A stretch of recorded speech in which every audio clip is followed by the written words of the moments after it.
We know where this story is going and could build a company around what GPT-3 could do or what GPT-4 could do. But the bigger question is like, what happens when GPT-5 and GPT-6 and whenever Yeah. else come cheering and excited that we have better models to work with rather than terrified of what it will do to our existing Wow. business. Our superpower through a lot of this was that we do genuinely refuse to give up. It's never a straight line. It's never a linear journey. This actually shows like which is the right kind of founder that any VC would like to fund. The biggest bet VCs make is never on product alone. It's always on the person, I guess, because products change, like yours literally had to. But the founder who refuses to quit, as you said, that's what Highland X actually funded.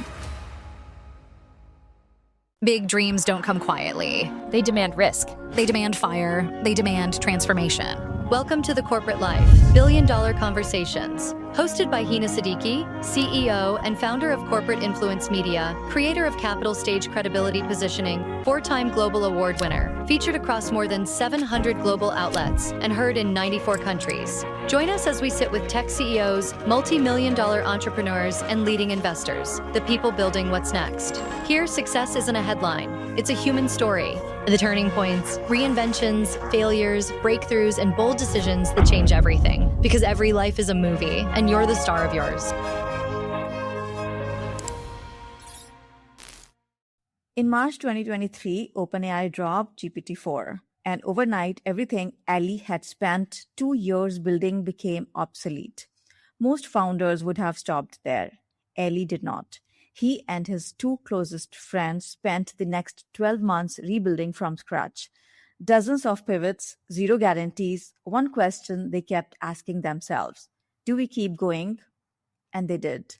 And today, Raylu is trusted by over 50 private investment funds overseeing more than $500 billion in assets under management.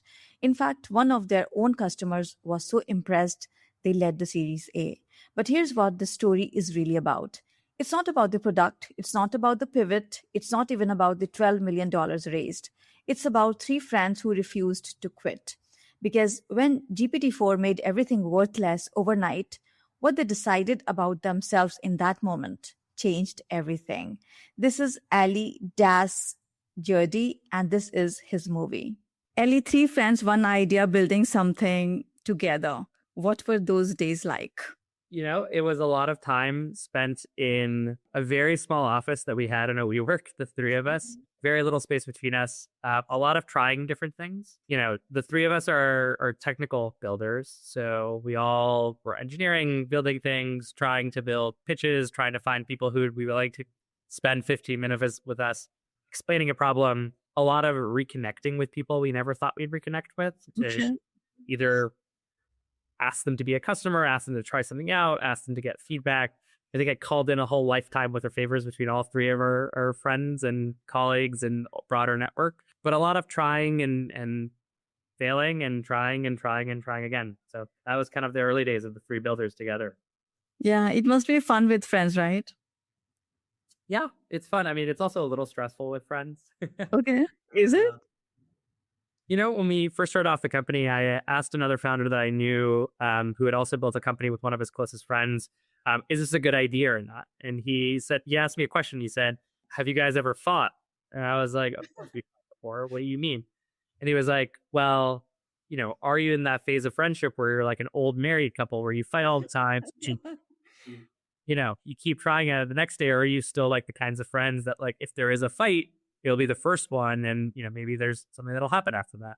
And I was like, no, like I've known these guys for many years now, and you know, one of my co-founders, Nathan, was my roommate in college for 4 years, so we've seen a lot of each other. So you know, resilient to the fighting, but certainly a lot of very candid disagreement. Yeah. I will also say it does take like some pressure on like a personal perspective, which is like one of my co-founders, Nathan's, is one of my best friends. My other co-founder, Sam, is also one of my closest friends in the world. And it is hard in social environments to turn it off. Yeah. You know, we just want to talk about work, and sometimes it's really hard to turn that off. But it's also fun. I would have, you know, I get asked a lot, why did you decide to start a company? Why did you leave being an investor? It's not that common for investors to go start businesses. And my answer usually is a pretty simple one. I didn't leave because of a great idea or a great opportunity or great timing. I left because 2 of the people I love the most in the world and I respect the most as incredible builders wanted to go build something. And I said, well, if they're going to go do it, I better go do it with them. So that was a lot of why I quit my job Yeah. as an investor and started building a company. Okay. So this is a very interesting story. Like I was just reading your story about how you got into so many things and the pivots and everything. So I'm just curious, the night you realized GPT-4 made everything you built obsolete, what actually happened? So for some context, our original business was really focused on building tools for software engineers and product teams that use traditional machine learning. And we got a message from one of our early design partners. They were big fans of what we were building. The head of product there basically tried to replicate what they had been building with us in GPT-4. And it worked horribly. Like it's still at the time, I mean, today it probably would work pretty well, but at the time it wasn't working very well. Yeah. But he was able to do it in like minutes of work rather than, hours and days of traditionally tuning, building, training a traditional machine learning model.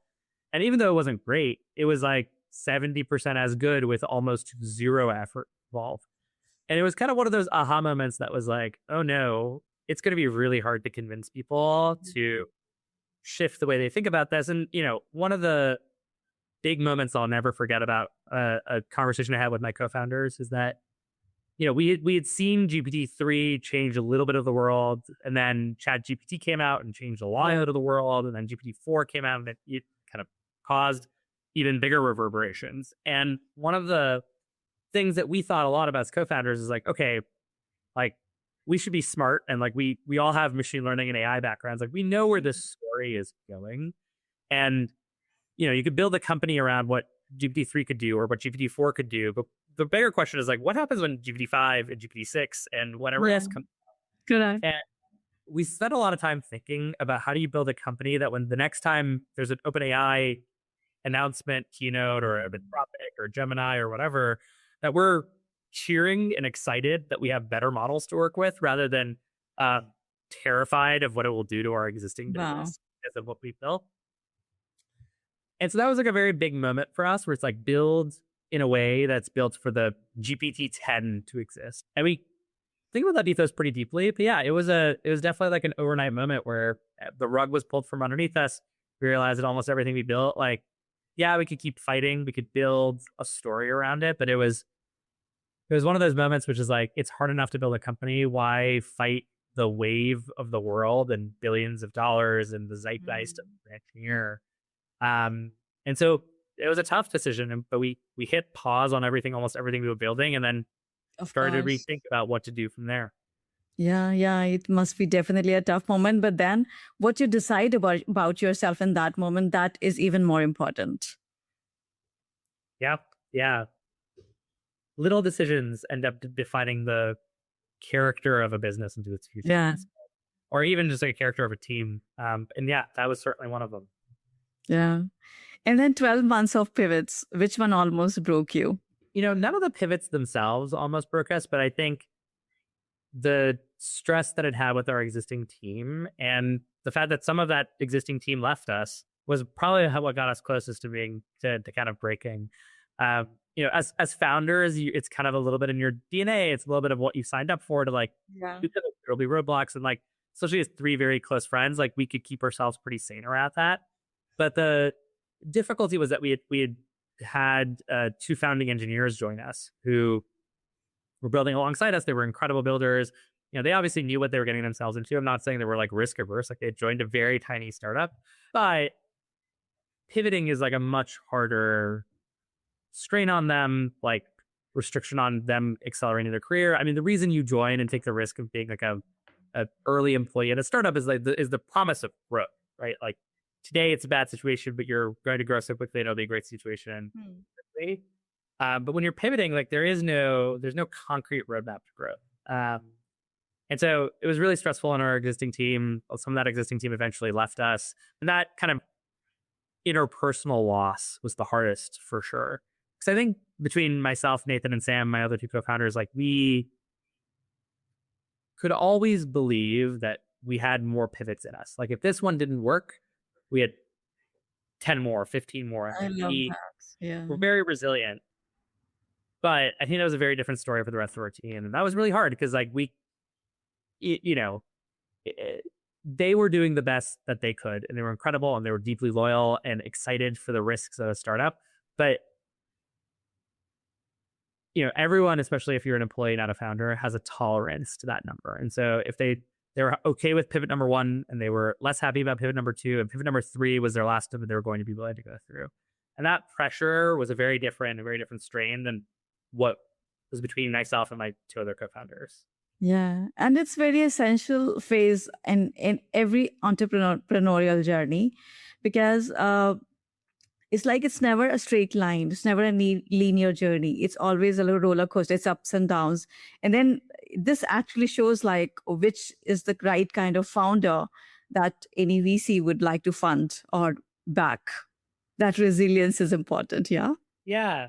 We had the great seed investors who, despite a lot of time of not working, were very supportive and very steady-handed. One of our seed investors, his name is Jonathan Kirstein, who works at a fund that he started called Center Street Partners. Jonathan at one point said to me, keep working on this. You know that we actually talked to a lot of our other investments and pre-seeds and seeds that you guys are the right archetype. And I was like, Jonathan, what do you mean we're the right archetype? Like, we're not doing well right now. We do not have product market fit. He was like, no, like, you guys don't give up. And he was like, one of the realities of being like a pre-seed seed investor is like the biggest risk to your capital or like a go to zero outcome is just like founders give up. Like it doesn't work, and the founders break up. The founders give up. The founder, maybe they don't outright give up. Their heart isn't in it anymore. And like that's what kills you. And I was like, yeah, that's a fair point. And so I do think our superpower through a lot of this was that we do genuinely refuse to give up. Yes, absolutely. And then you landed on Raylu, and that's a very interesting concept. Like it's a very interesting tool. Tell us a bit about that, the story behind it, and what exactly you do at Raylu. Yeah, happy to. I'll tell you the story first, and then I'll tell you what we actually do today. Yeah. So, when we started off Raylu, the 3 of us were like, what should we be building? How do we think about this? And like, we all have engineering backgrounds. We all care deeply about machine learning and AI. And so we were super focused on that world. And at one point throughout this whole journey, we thought like, is there anything else that we know in this world? And it was a kind of funny moment that I had forgotten that I had spent 4 years of my life as an investor before starting. Where I was like, okay, we do know one other thing, which is how investors get deals and how they think about that deal flow problem. And honestly, the only reason we thought about it is that one of my co-founders was listening to an old Paul Graham podcast or recording of his days of his YC lectures. And I guess one of his old adages was just like, as you're pivoting, go closer to home, go closer to the things that you know best. And so we realized that there was one thing that was closer to home that we had not tried, which is to go build tools for investors, not for software engineers, learning engineers. And so we tried it for the very first time. And then that's the kind of history of Raylu. So from that first kind of day until now is, call it maybe like 20 months since then. And it worked. Today we have 60 some odd customers. Those funds in accumulation together deploy about or manage about $500 billion of capital. We have 4 of the large top 25 funds in the world who are our customers. But what we do is something very specific. So if you think about what funds do, they have a quote unquote business development function, very similar to any business might, where it's important for them to figure out how deal opportunities come through the door. Traditionally, if you wind back the clock like 30, 40 years, the answer to that question was 99% led by intermediaries like investment banks or buy-side advisors. Today, that landscape is drastically changing, especially in the middle market, lower middle market, or in particularly competitive industries like technology, software, healthcare, business services, where it's not enough to just wait for deals to come to you from intermediaries. You need to build your own proprietary relationships. You need to pursue your own thesis areas. You need to have a proactive approach as to where you look for deal flow. And so that's what Raylu does. We build AI agents that are your operating system around deal flow. So everything from identification, long-term monitoring, outreach, relationship management, the whole life cycle of what it takes to get opportunities into the fund. We built AI to automate as much of that as possible. Yeah, that's interesting. And it's like how the AI researches everything that otherwise people will take lots of time and patience to filter through manually. And this is what you do. And it makes a lot of sense, that kind of product is building traction. Yeah, totally. One of the funny things that was always a little bit of like cognitive dissonance to me in the industry is that most people describe this world as like a relationships business, where the true reality of how you strike deals, and especially the private market, is like a deeply well-suited relationship. And who's across the table? A lot of my old job when I was an investor at Insight Partners was traveling frequently to meet people. Very, very interpersonal, very, very deeply relationship driven.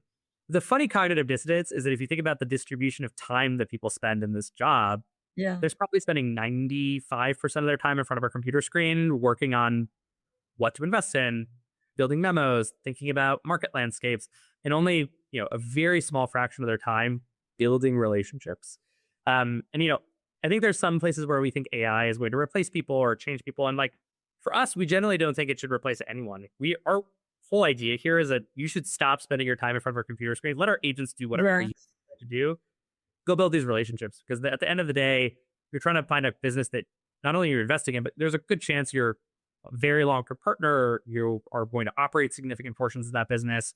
There needs to be an incredibly high trust relationship in the private markets. Very different than like a public market investor where, sure, you're buying shares, but unless you're taking over like some form of majority takeover or a take private or some form of significant enough position where you take board seats and kind of a proactive ownership, none of that ever exists. But in the private markets, like you're going to run these businesses, and these businesses are people's lives and families and customers and a lot of other things. And the relationship matters. So we want you to focus there and not about the data, basically. Yeah, that's interesting. And I love that relationship angle. Yeah, that's very true in every business relationship. And then your own customer funded your Series A. How rare that is and what it says about the product. Yeah, it's kind of funny.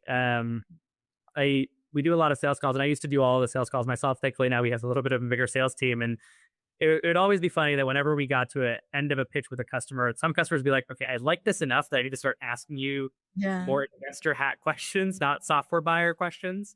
And Highland X was one of our very first customers in the early days. They have a lot of proactive deal sourcing DNA to them. And two of the partners there immediately got it, understood the story. And to their credit, it was not just they saw that it was useful, but they understood the market itself, what had evolved in private market software tooling, what those outcomes were like. A lot of investors think about market size as like the first question in their head. And when they think about their own market, it's small. They're like, oh, like there's not that many people who do my job, or how much would I spend on something here? And so I think they also very immediately understood that this opportunity is much larger than what most people think it is. And so it's a great fit. One of our very first customers, our Series A investor. Funny enough, one of their team members who worked on the deal, he very amicably was like, hey, I've been a junior investor here, but I want to go build my chops in operating. He actually left them to join us full time after the Series A. So Nick on our team actually gets to say the pleasure of being a customer, an investor, and an employee now. His journey here. So it was pretty unique. Yeah. So the biggest bet VCs make is never on product alone. It's always on the person, I guess, because products change, like yours literally had to. But the founder who refuses to quit, as you said, that's what Highland X actually funded. So when that customer decided to lead your Series A, do you think they were betting on Raylu, the product, or Ali, the founder? I think they were betting on the Raylu team. I don't think it was just me. They met a lot of our team. They were impressed by a lot of our team. And I think they were impressed by the product, not by what it did, but by how much and how well we had solved long-standing problems in this industry that very large engineering teams had not been able to solve. And I know that's a little bit of a cop-out answer, but I think what they saw was a team that was willing to disrupt an industry and already pretty effective at it. Yeah, resilience of it, of course. Yeah. Get ready for the ultimate challenge, this or that. Choose fast, trust your instincts, and let's go. Ellie, now let's play a fun game, this or that. This is my favorite game, one of my favorite games, and I love to play it on my show with every guest. So are you ready? I'm going to give you one, two choices, and you just need to instinctively pick one. Perfect. Okay, so 3 friends or solo founder, which builds better? 3 friends. GPT-4 killing your product, worst day or best day in disguise? Best day in disguise. Build for VCs or build for founders? Build for VCs. 12 months of pivots or one clean vision from day one? 12 months of pivots. The product that got you funded or the founder that kept going? The founder that kept going. $500 billion in AUM trust or one fund that believed first? One fund that believed first. Raise from strangers or raise from your own customer? Raise from your own customer. Speed or precision when it comes to AI? Precision. The version of you before GPT-4 or after? After. Raylu in 5 years, category leader or acquired? Category leader. Amazing. You played really well. It was quick. It was pretty quick. Yeah, it was really fun. Yeah. So, Ali, where the movie is now, 50 funds, $500 billion AUM, still early in the story? Still early in the story. We have a pretty long-term vision here. We think summer vision is software, and we think summer vision is disrupting just how private businesses are transacted. Our long-term vision in our office right now, it says make private markets like public markets. And what do we mean by that is like, it should be possible that the perfect investor and the perfect company can be instantaneously matched with one another without any friction. We want to get there. Yeah, awesome. So this season 3 is all about, at the Corporate Life podcast, every life is a movie and you are the star of yours. And because your life is actually literally like a movie, the angle I see it from. So what is the title of that movie? I think we call the movie Evolution. Okay. And why is that? Your environment and grow. Yeah. Okay. Great. And for those who would like to follow the rest of your movie, how can they do that? Yeah, of course. Our company's website is Raylu.ai. And we're also really active on LinkedIn and Twitter, where both of our handles are Raylu.ai. Okay. Before I let you go, I would like to ask you one final question. For those who are watching or listening to us right now and looking for funding, what advice would you like to give to them? Oh, I have a really simple one I give every person who's raising. Raising money is not about convincing someone. It's about pitching someone who already believes in what you believe. Yeah. The logical conclusion of that piece of advice is pitch a lot of people and don't waste time with people who don't believe in you right at the beginning. Yeah. I love that. This is a very important thing to follow, that it's hard to make people believe something that they don't believe. Yeah. Yeah. It takes a long time. Yeah. Worth it. Yeah. Thank you, Ali. It was fun talking to you, and I really had good time with you today. Thank you as well. This was really fun. This is The Corporate Life. More stories, more insight, more truth. Until the next episode, stay curious. Don't forget to subscribe.